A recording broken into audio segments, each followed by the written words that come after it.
बच्चों, आज के स्पीता पहचान क्लासेस में मैं शेड्यूल के अनुसार हाजिर हूँ। आपका दिगंत भाग 1 क्लास 11 जो कि बिहार बोर्ड की पाठ्य पुस्तक का है, काव्य खंड में उसके पार्ट 2 को लेकर, क्योंकि पिछले वीडियो में मैंने आपको इसका पार्ट 1 बताया था, जिसमें कि हमने विद्यावती के पद देखे थे। उनका पूरा परिचय मैंने विस्तार से बताया था और पद की भी पूर्ण व्याख्या मैंने आपसे की थी। तो आज जो हम जानेंगे उस काव्य खंड के पाठ 1 के विद्यापति के पद, जो विद्यापति पदावली से लिए गए हैं और उनका संपादन किसने किया है? रामवृक्ष बेनीपुरी जी ने। वो मैंने पिछले वीडियो में भी आपको बताया था। ठीक है, तो आज हम व्याख्या करेंगे पद 2 की। हमारी पाठ्य पुस्तक में 2 पद हैं इनके। पहले पद की व्याख्या मैं पूर्ण रूप से कर चुकी हूँ और विद्यापति जी का पूर्ण परिचय भी मैं दे चुकी हूँ। आज हम किसकी चर्चा करेंगे बेटा? पद 2 की। ठीक है, उसकी पूर्ण व्याख्या। ठीक है, स्टार्ट करती हूँ मैं। इस पद में उन्होंने विद्यापति जो थे उनके बारे में थोड़ा सा आपको बता दूं कि विद्यापति कि जब मैं आपको जब का परिचय उनका जब मैं आपको बता रही थी, तो मैंने बताया था उनको कि वो सौंदर्य के कवि हैं।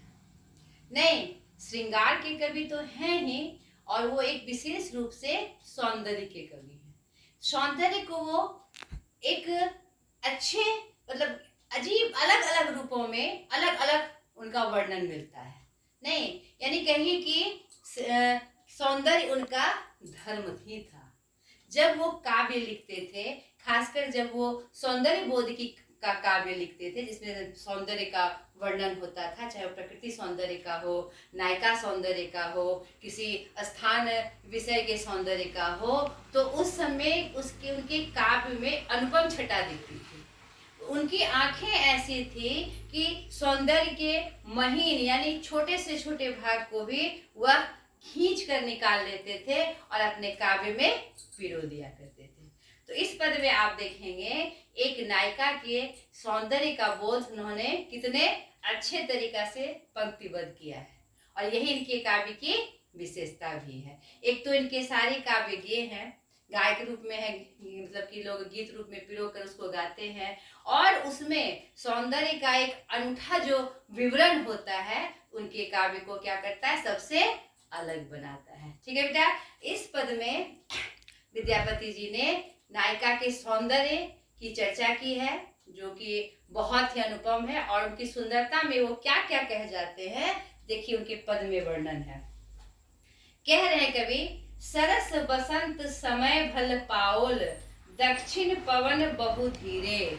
अभी वो बसंत का वर्णन करते हुए कहते हैं, आपको पता है बसंत का जो महीना होता है सबसे सुंदर होता है, ऋतुओं में सबसे सुंदर होता है। उस समय पृथ्वी की जो छटा होती है वह अनुपम होती है। तो उन्होंने शुरुआत ही क्या की? बसंत शब्द से की। तो यहाँ पर एक अपने आप एक सौंदर्य हमारे आंखों के सामने खिंचाता है ना बेटा? बसंत का नाम लेते ही हमारे मन में आम के मंजर की खुशबू आने लगती है, मतलब चारों तरफ फूलों की खुशबू आने लगती है, हरे भरे वातावरण का चित्रण ऑटोमेटिक हमारे मस्तिष्क पटल पर अंकित हो जाता है ना?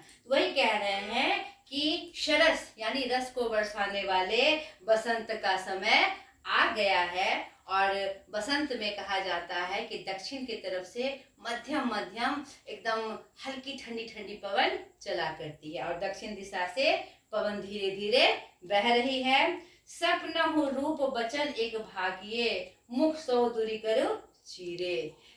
क्या देखते हैं?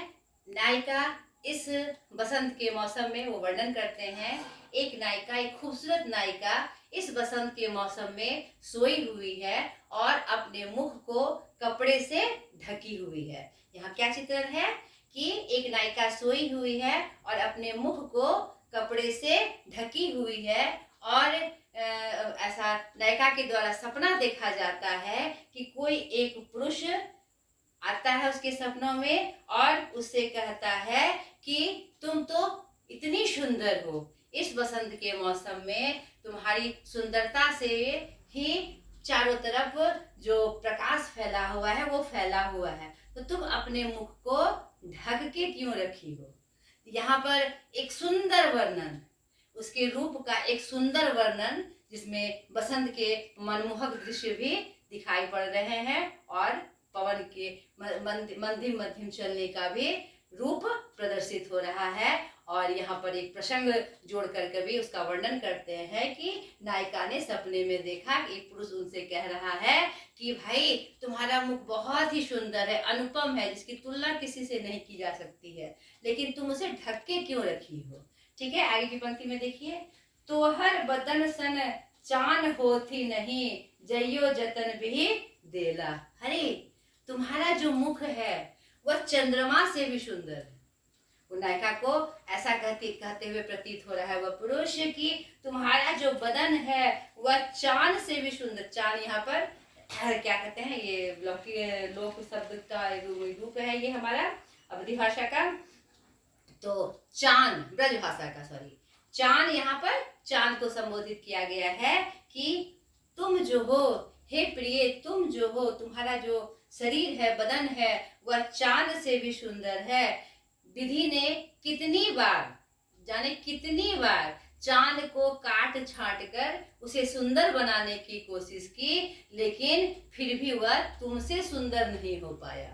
वह सुंदर है लेकिन वह तुमसे सुंदर नहीं हो पाया। बताइए, चांद से भी सुंदर वो नायिका, जिसे हम चांद, किसी भी सुंदर, किसी भी खूबसूरती की चर्चा जब हम करते हैं तो उसका मुख चंद्रमा के समान है, यानी कहने का मतलब बहुत सुंदर है। तो यहाँ पर कवि चंद्रमा से भी सुंदर उस नायिका के मुख को बता रहे हैं कि तुम्हारा जो चेहरा है उस चांद से भी सुंदर है। कितना भी विधाता काट छाट के उस चांद को नए नए रूप में प्रस्तुत करे, लेकिन वह फिर भी आप तुम्हारी बराबरी नहीं कर पा रहा है। चांद का अलग अलग रूप हम देखते हैं ना, छोटा, कटा हुआ, आधा, तो है उसी में वह अपने शब्द को एक सुंदर रूप देते हुए ये बात कह रहे हैं। ठीक है, कई बेरी काटी बनाओल नव कहे, तैयो तुलित नहीं भेला। कितनी बार विधाता ने उसे काटा छाटा, कभी उसको छोटा बनाया, कभी अधमुख बनाया, कभी तिरछा बनाया, कभी नुकीला बनाया, कभी गोल सुंदर रूप दिया, फिर भी वह तुम्हारी तुलना के लायक नहीं हो पाया। तुम्हारा जो मुख है चांद से भी क्या है, बहुत सुंदर है। ठीक है, लोचन तूल कमल नहीं भयसक, से जग के नहीं जाने, से फेरी जाए नुकायल जल भय, पंख निज अपमाने। अब मुख की चर्चा हो गई, उस नायिका के मुख की चर्चा हो गई, किसके साथ, चांद के साथ, वो भी किस रूप में, चांद से भी सुंदर। अब उसके आंखों की चर्चा हो रही है। अब नायिका का जो आंख है उसकी सुंदरता का वर्णन करते हुए विद्यापति कवि कहते हैं कि तुम्हारा जो आंख है वह उसकी तुलना कमल से तो की ही नहीं जा सकती। तुम्हारा आंख कमल से बहुत ही सुंदर है, कमल तुम्हारे सामने कुछ नहीं। जब हम किसी के अच्छे नैनों की चर्चा करते हैं तो उसे हम क्या कहते हैं, कमल नयनी, मृग नयनी कहते हैं ना। कमल नयनी का मतलब, कमल नयन किसे कहा गया है, हमारे विष्णु जी को कहा गया है, क्योंकि उनकी आंखें कमल के समान बड़ी बड़ी और सुंदर है। लेकिन यहाँ विद्यापति उस नायिका को कहते हैं कि कमल से तो तुम्हारी तुलना हो ही नहीं सकती, कमल कुछ नहीं है तुम्हारी आंखों के सामने। तुम्हारी आंखें उससे भी बहुत सुंदर है, उससे भी क्या है, बहुत सुंदर है। से जग के नहीं जानी, यह पूरा दुनिया जान रहा है, यह पूरा जग जान रहा है कि तुम्हारी आंखें कमल के समान नहीं, कमल से बहुत सुंदर है। से फेरी जाए नुकायल जल भय, इसीलिए तो वह जल के भीतर जाके क्या करता है, छिप जाता है। कमल तुम्हारी आंखों की सुंदरता को देखकर लजाकर वह क्या करता है, जल में जाकर छुप जाता है। ठीक है, पंकज निपो अपमाने, क्यों, ताकि उसका अपमान ना हो सके। कहीं तुम्हारी आंखों से साथ उसकी तुलना की जाए और वह कमतर दिखे तो वहां पर उसका क्या होगा, अपमान हो जाएगा। इसलिए वह जल के भीतर क्या होता है, छुप जाता है। ठीक है, भनई विद्यापति सुनु बर जोगती, ई सब लक्ष्मी समाने।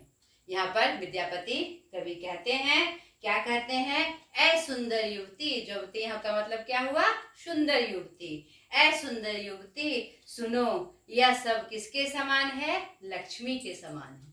लक्ष्मी किसे कहा जाता है जानते हैं? जो रूप में भी रूपवती हो और ऐश्वर्य वाली भी हो, जिसमें यानी धन संपदा भी जिसके पास हो, उसे ही हम लक्ष्मी के रूप में निरूपित करते हैं। नहीं तो वो कह रहे हैं ये जो युक्तियां हैं वो किसके रूप में है?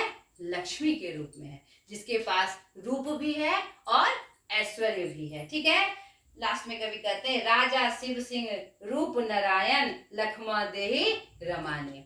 आपको मैं बता दूं कि ये जो राजा शिव सिंह है उन्हीं के आश्रय में हमारे विद्यापति जी कवि के रूप में रहते थे और उनकी जो पत्नी थी लखिमा देवी वह रूप में बहुत सुंदर थी, बहुत ही अनुपम थी। और यहाँ पर अंतिम पंक्ति में अपने विभिन्न काव्यों में उन्होंने अपने आश्रयदाता राजा की चर्चा की है, शिव सिंह की चर्चा की है और उनकी पत्नी लखिमा देवी की भी चर्चा की है। तो इस पंक्ति में भी वही चर्चा हुए कहते हैं कि राजा शिव सिंह रूप नारायण, राजा शिव सिंह का रूप कैसा दिख रहा है? नारायण के समान दिख रहा है। और लखमा देवी उसी के समान रमती हुई क्या दिख रही है? लक्ष्मी के समान दिख रही है, जो रूप में भी सुंदर है और ऐश्वर्य में भी धनवान है। यानी ये पद नायिका भेद के रूप में लिखा गया, उनका सौंदर्य का वर्णन था, श्रृंगार का वर्णन था और तुलना करते हुए उसे क्या बताया गया है? सर्वश्रेष्ठ बताया गया है, जिसकी तुलना किसी से नहीं की जा सकती। यही विद्यापति का एक काव्य लिखने का एक बहुत ही विशेष रूप हमारे सामने दिखाई पड़ा। ठीक है बच्चे, आशा करती हूँ आपको यह व्याख्यान अच्छे से समझ में आया होगा।